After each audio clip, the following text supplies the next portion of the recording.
Fire. Fire everywhere.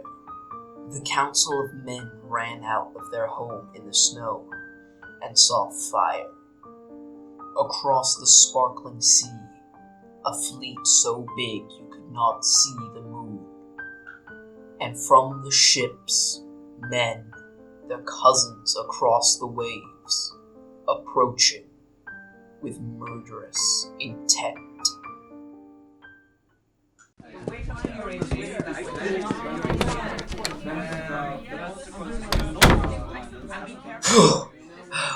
Alright. I forgot I was teaching this book. Okay, class!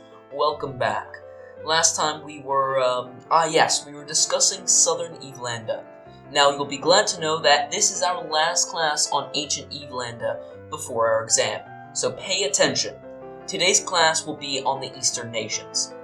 Here you can see the nations that existed in 2000 PH, the Seasa civilization, the Freeman's Hill Band, the Froid Sun civilization, and the Caravel Republic. Now, this status quo in these nations in general had only just solidified, so to understand the situation in the East, we must discuss the nation which used to dominate these Great Lakes, the highly religious and relatively liberal Miji Canter Confederation. This once prosperous civilization encompassed much of the Great Lakes and was once the most powerful civilization in the entire East. Its collapse is the reason for the rise of many of these nations around these lakes, but its decline only began in 2366 PH, after a religious festival deteriorated into violence due to the introduction of some sort of hallucinogenic mixture. Following this, a significant group of men, upset at women's role in society, followed a self-proclaimed holy herbalist in search of new lands, forming a raider settlement known as Freeman's Hill. In the same year, a great flood known as the Sinner's Flood by the locals occurred. 2 days after the festival, a torrential downpour began that continued more than 90 moons. This was considered to be a sign of the gods' rage. The waters rose until most of the Miji Canter's homes and farms, which were very close to the water's edge, were underwater. The Confederation was both socially and physically obliterated, leading to the dissolution of any semblance of unity. Most of the survivors fled to the nearby Seasa civilization, although some stubborn survivors stuck around to rebuild or restart, now traumatized and societally crippled. By 2365, the Miji Canter Confederation was no more, but its remaining people survived as the Miji Canter civilization until 2182 PH.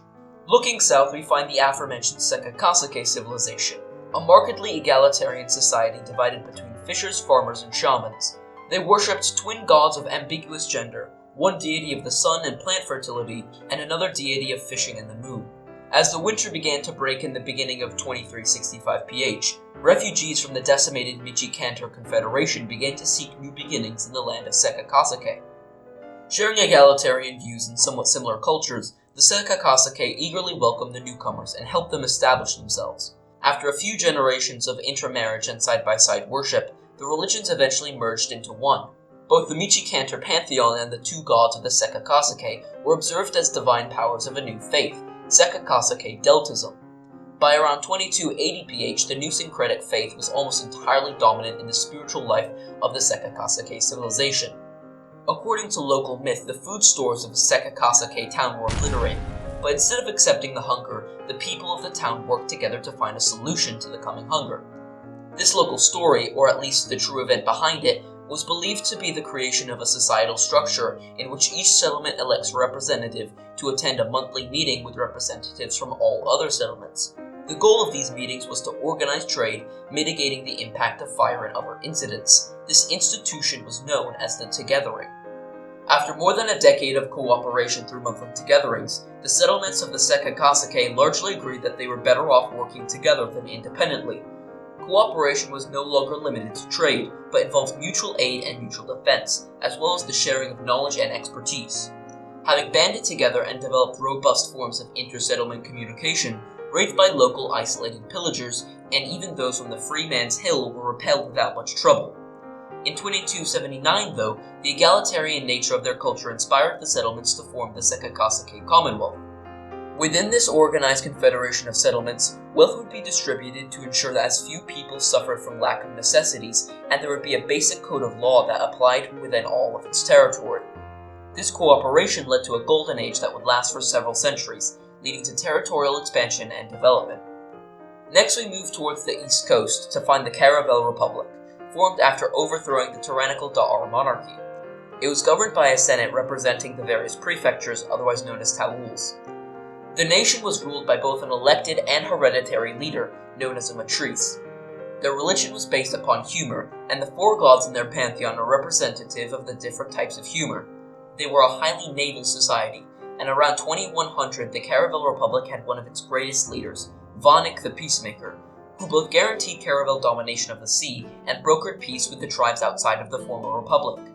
Unfortunately, after the death of one of the matrice, a succession crisis began to rip the country in two, with large divides forming between the two dominant factions. For our final nation in the east, we need to look quite far north, towards the passage between the Anda Island and continental Eivelande. Here we find the Froid Sun civilization, a civilization that, since its inception, had been divided by harsh storms in the channel as well as unnaturally frigid conditions. As a result, the cultures and societal structures gradually diverged between the mainland and the island. Before this split, power was contested between prominent ship captains and the Skalds, a kind of administrative ruler. In the west, one such political struggle resulted in a coup that placed captains in charge of governance. After news and some refugees loyal to the Skalds fleeing east, several eastern captains decided to travel to the west in hopes of gaining more political power and having greater access to the Eivelandian coast, leaving the Skalds to dominate the Anda Island. This resulted in the Froid Sun tribes in the east becoming more oligarchic, governed by a council of Skalds, while the Froid Sun Seafarers Republic in the west was governed through a unique form of democracy in which any ship captain voted at annual councils, with a number of votes equal to the number of crew members they commanded. As many of you know, one of the most remarkable people throughout the ancient era, Bjorn Ruvriksson, was a citizen of the Froid Sun Seafarers Republic. He was the primary author of the Seafarers Code, a legal document that established the laws of the Froid Sun Seafarers Republic and regulated the behavior of captains. According to legend, he was one of the greatest captains who had ever lived, an excellent duelist, an honorable negotiator, and a helper of the poor. By around 2000 PH, the code would become the standard set of rules by which all civilized sailors conducted themselves on the Eivelandian Ocean, and served as the basis for several legal codes to come. It was so influential that the Froid Sun's name for the ocean, Eivelandia, would inspire the common name of the entire continent. The core of the Seafarers Code formally established the Froid Sun Seafarers Republic and its democratic processes. According to ancient records, Bjorn passed away peacefully around 2348 PH at an age greater than 80 years old. His descendants would successively become the next high captains for generations to come. Unfortunately, due to this greater connectivity with the rest of the continent, a disease known as ship fever was brought to the Republic. The moderate plague, which killed nearly 15% of the Seafarer Republic's population, originated from a few infected grain shipments traded with southern foreigners. The disease ravaged coastal settlements for over a year before fading. The prominence of this plague spawned the First Amendment in the Seafarers Code, the Sickness Laws. This set of laws established strict rules around inspecting imported cargo and isolating sick crews at port. Additionally, it's believed that the cultural practice of ritualistically burning bodies as sacrificial offerings to the gods originated from these sick camps. The Froid Sun tribes in the east would remain unaffected. Now moving on to after 2000 PH, the already frosty relations between the two Sun states would plummet. The Council of Skalds in the east grew arrogant and corrupt over the generations. They hoarded the best resources for themselves, while many in their tribes went hungry. After years of this mistreatment, dissent grew among the tribes. A group of rebels planned to assassinate the council during a solstice ceremony, but before they could attack, an unknown individual fled to the west to convince the Republic to liberate the people. Their passion swayed many Republic captains, some of whom still had relatives in the west. They agreed to travel with ships full of warriors and diplomats to liberate their estranged eastern brethren from tyranny. Initially, the Seafarers Republic saw a peaceful solution to the problem. However, negotiations quickly broke down due to Skald posturing. The Skalds refused to relinquish power and even tried to bribe some Republic captains into leaving. Upon resorting to violence, all the population of the east refused to take up arms for their Skald overlords. The seafarer crews were easily able to overwhelm the Skald's meager forces.